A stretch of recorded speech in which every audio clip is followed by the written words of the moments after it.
Hi friends, simple ಅಡಿಗೆ ಚಾನಲ್ಗೆ ಸ್ವಾಗತ ಸುಸ್ವಾಗತ. ನಾನಿವತ್ತು ಮಾಡ್ತಾ ಇದ್ದೀನಿ ನುಗ್ಗೆಕಾಯಿ ಚಾಪ್ಸ್. ಮಾಡುವ ವಿಧಾನ: ಬೇಕಾಗಿರೋ ಸಾಮಗ್ರಿಗಳು: ಹಸಿಮೆಣಸಿನ್ಕಾಯಿ, 1 ಇಂಚು ಶುಂಠಿ, ಚಕ್ಕೆ ಮತ್ತು ಲವಂಗ, ಅರಿಶಿನದ ಪುಡಿ ಸ್ವಲ್ಪ, ಕಾಳುಮೆಣಸು 2ರಿಂದ 3 ಸ್ಪೂನ್, ಬೆಳ್ಳುಳ್ಳಿ 1-1.5 ಗೆಡ್ಡೆ, ಸ್ವಲ್ಪ ಕಾಯಿ, ತೆಂಗಿನಕಾಯಿ, ಕೊತ್ತಂಬರಿ ಸೊಪ್ಪು, ನುಗ್ಗೆಕಾಯಿ, ಹೆಚ್ಚಿಟ್ಕೊಂಡಿರೋ ಟೊಮೊಟೊ, ಹೆಚ್ಚಿಟ್ಕೊಂಡಿರೋ ಈರುಳ್ಳಿ 2 ಈರುಳ್ಳಿ.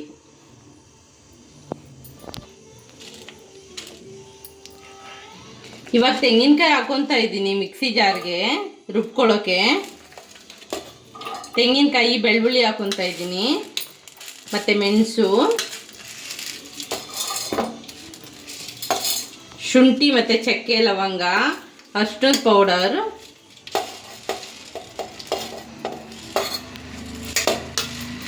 ಮೆಣಸಿನ್ಕಾಯಿ ಫ್ರೈ ಮಾಡ್ಕೊಬೇಕು. ಹಸಿಮೆಣಸಿನ್ಕಾಯಿ ಫ್ರೈ ಮಾಡ್ಕೊಬೇಕು.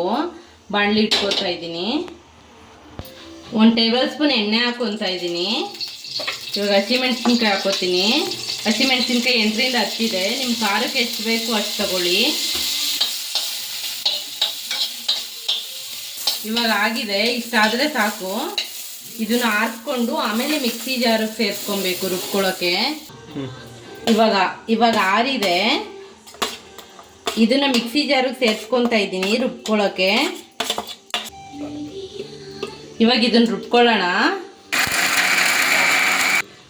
ಇದರಲ್ಲಿ ಅರ್ಧ ಈರುಳ್ಳಿ ಸೇರಿಸ್ಕೊತಾ ಇದ್ದೀನಿ. ಫೈನಲಿ ಕೊತ್ತಂಬರಿ ಸೊಪ್ಪು ಹಾಕೊಂಡು ರುಬ್ಕೊಳ್ಳೋಣ.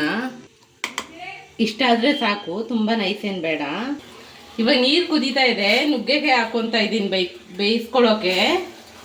ಇದಕ್ಕೆ 2 ಸ್ಪೂನ್ ಉಪ್ಪು ಸೇರಿಸ್ಕೊತಾ ಇದ್ದೀನಿ. ಇಷ್ಟು ಬೇಯಿಸ್ಕೊಂಡ್ರೆ ಸಾಕಾಗುತ್ತೆ. 1/4 ಭಾಗ ಬೇಯಿಸ್ಕೊಬೇಕು. ಬಾಣಲಿ ಇಟ್ಕೊತಾ ಇದ್ದೀನಿ. ಎಣ್ಣೆ ಹಾಕ್ಕೊಬೇಕು. ಇವಾಗ ಈರುಳ್ಳಿ ಹಾಕ್ಕೊಬೇಕು. ಈರುಳ್ಳಿ ಫ್ರೈ ಮಾಡ್ಕೊತಾ ಇದ್ದೀನಿ. ಇವಾಗ ಈರುಳ್ಳಿ ಫ್ರೈ ಆಗಿದೆ. ಟೊಮೊಟೊ ಸೇರಿಸ್ಕೊಬೇಕು. ಇವಾಗ ಟೊಮೊಟೊ ಫ್ರೈ ಆಗಿದೆ. ರುಬ್ಬಿರೋ ಮಸಾಲೆ ಸೇರಿಸ್ಕೊತಾ ಇದ್ದೀನಿ. ಮಸಾಲೆ ಚೆನ್ನಾಗಿ ಫ್ರೈ ಮಾಡ್ಕೊಬೇಕು. ಹಸಿ ಸ್ಮೆಲ್ ಹೋಗಬೇಕು. ಇವಾಗ ನುಗ್ಗೆಕಾಯಿ ಸೇರಿಸ್ಕೊತಿದ್ದೀನಿ. ಬೇಯಿಸಿರೋ ನುಗ್ಗೆಕಾಯಿ ಸೇರಿಸ್ಕೊತಾ ಇದ್ದೀನಿ. ಇವಾಗ ಒಂದು 5 ನಿಮಿಷ ಕುದಿಸ್ಕೊಬೇಕು. 3/4 ಭಾಗ ಅಲ್ಲೇ ಬೆಂದಿತ್ತಲ್ವ, ಮುಂಚೆನೇ ಬೇಯಿಸ್ಕೊಂಡಿದ್ವಲ್ವ. ಇವಾಗ 1/4 ಭಾಗ ಬೆಂದ್ಕೊಂಡ್ರೆ ಸಾಕು.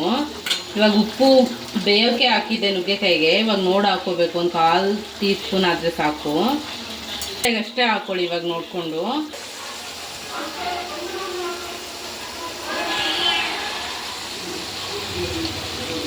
ಇವಾಗ ಆಗಿದೆ. ಮೇಲೆ ಕೊತ್ತಂಬರಿ ಸೊಪ್ಪು ಹಾಕ್ಕೊಳ್ಳೋಣ. ಇವಾಗ ಸ್ಟವ್ ಆಫ್ ಮಾಡ್ಕೊತಾ ಇದ್ದೀನಿ. ಇವಾಗ ಬೌಲ್ಗೆ ಹಾಕ್ಕೊತಾ ಇದ್ದೀನಿ. ನುಗ್ಗೆಕಾಯಿ ಚಾಪ್ಸ್ ರೆಡಿಯಾಗಿದೆ. ಇವಾಗ ನುಗ್ಗೆಕಾಯಿ ಚಾಪ್ಸ್ ರೆಡಿಯಾಗಿದೆ. ಹೇಗಿದೆ ಅಂತ ನೀವು ಟ್ರೈ ಮಾಡಿ ಮನೇಲಿ. ಲೈಕ್ ಮಾಡಿ, ಶೇರ್ ಮಾಡಿ, ಸಬ್ಸ್ಕ್ರೈಬ್ ಮಾಡಿ.